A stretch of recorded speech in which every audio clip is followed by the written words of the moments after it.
What is so special about Greenland? Have you ever seen a paradise of the devilish?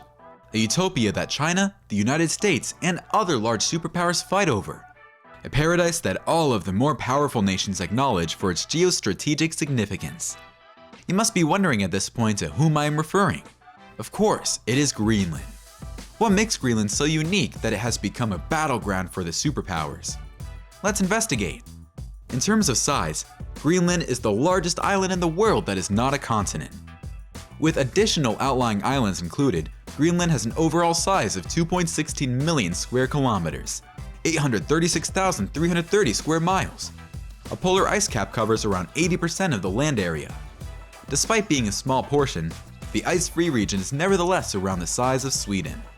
It is one of the least densely inhabited countries in the world, with an estimated 56,480 people. Some background info about its name. The Arctic country of Greenland is primarily white since it is largely covered in ice, snow, and glaciers. How therefore did it come to be called Greenland since it isn't actually green?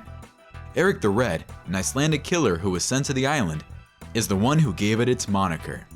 He gave it the name Greenland in the hopes that it would draw settlers, but experts assert that more than 2.5 million years ago, Greenland was indeed fairly green.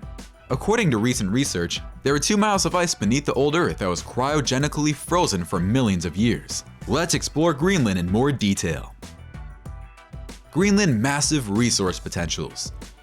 New maritime routes may now be possible due to melting Arctic sea ice, with the Transpolar Sea Route being the most important from a geopolitical standpoint. The Transpolar Sea Route crosses the middle of the Arctic Ocean, avoiding the territorial waters of Arctic states, and integrating the Pacific and Atlantic Oceans. It is anticipated to become the main shipping route through the Arctic by 2030, as a result of warming ice offering the way for big ships. This not only drastically reduces the amount of time it takes to move products from, say, China to Europe, but also offers the opportunity to upgrade Greenland's marine infrastructure, possibly positioning it as a vital middleman and the recipient of more cargo via the Arctic. Greenland might even become a geopolitical battleground in the future due to its resource potential and geographic significance in global trade. Its minerals. Rare minerals can be found in Greenland. Climate change and the worldwide rush to hasten the development of green technologies are to blame for everything. The desire for Greenland's potentially vast stores of hard-to-find minerals, comprising elements with names like neodymium and dysprosium, has increased as global warming melts the ice that covers 80% of the island. As the world attempts to wean itself from its dependence on fossil fuels, these so-called rare piles of earth, which are used in electric motors, wind turbines, and numerous other electronic gadgets, are crucial raw materials. These minerals are essentially controlled by China. A contemporary gold rush has been sparked by the awareness that Greenland may be a competing source. Superpowers from throughout the world are competing for sway. Big investments are being placed by billionaire investors. On the island, mining corporations have filed claims in the pursuit of nickel, cobalt, titanium, and yes, gold. Trump's interest in buying Greenland. Arriving in advance of Trump's formal visit to Denmark in early September is strange enough to raise doubts about the former president's sincerity. But it's conceivable that he genuinely wants to increase American influence in Greenland.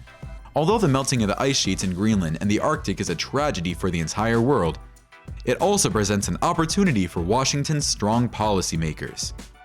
According to US official estimates, 22% of the world's natural gas and oil are expected to be in the Arctic. An ice-free Arctic would also make natural resources available and usher in a new era of expanded great power contests and belligerence, as stated in the US Department of Defense's 2019 Arctic Strategy. The US does not want to be left out of the festivities, as everyone, from Russia to China to Canada and the Nordics, is bearing down on the Arctic to suck up its oil and participate in some muscle flexing. Alaska, its lone Arctic outpost, might not be sufficient. China's interest. According to a report by the Polar Research and Policy Center, China has vigorously explored investment possibilities in Greenland's airport, port, and research facilities, as well as in the energy and mineral extraction industries. Chinese mining businesses with stakes in Greenland include Shanghe Resources Holding Co. and China National Nuclear Corporation. In 2016, Shanghe Resources overtook Greenland Minerals as the majority stakeholder. The undiscovered site, Kvanefjeld, which is owned by Greenland Minerals, is expected to hold the second largest deposit of rare piles on Earth and the sixth largest amount of uranium on the planet. Rare piles of the Earth are expected to account for more than 80% of the project's income out of the more than 1 billion tons of mineral deposits that have been identified in the project region. The location would be a huge advantage to China's monopoly in rare piles of Earth, and would even eclipse some of the initiatives Western countries are expecting to launch to check China's dominance. Despite the media attention, China is not the biggest player in Greenland's mining sector. In spite of the media hoopla around China, the analysis notes that the UK, followed by Canada and Australia, may still have the most economic influence in Greenland. Furthermore, mineral mining and advancement in Greenland have a long and rich history in the UK, Canada, and Australia. With 12 British businesses owning 28 mining licenses and 4 UK companies holding licenses for oil and gas development in Greenland, the UK has strong ties to the country. Outside of the resource industries, a sizable UK research community is active in Greenland, and British citizens make up a sizable portion of the country's foreign visitors. Denmark, whose kingdom Greenland is a part, rejected a Chinese mining company's offer to purchase an unused naval outpost in Greenland out of concern that Beijing would use it as a launching pad for a military presence. It's possible the event revived US interest in Greenland. It may be simple to compete with China by acquiring Greenland, which would make it very difficult for Chinese businesses to operate here. International attention and interest. Scientists and environmentalists are becoming increasingly interested in how much the climate is changing in Greenland. Scientists are raising public awareness of the Arctic region's condition through a steady stream of fresh study discoveries, and environmentalists throughout the world are fighting for their preservation. The main point is the Arctic and Antarctic are where decisions about the future of our planet are being made. All of these changes suggest that the polar regions, especially the Arctic, are evolving into geopolitical backgrounds where a rising number of parties have goals and concerns. The superpower rivalry for control and influence in these areas has also restarted. The UK could form the bridge between Greenland and the Five Eyes.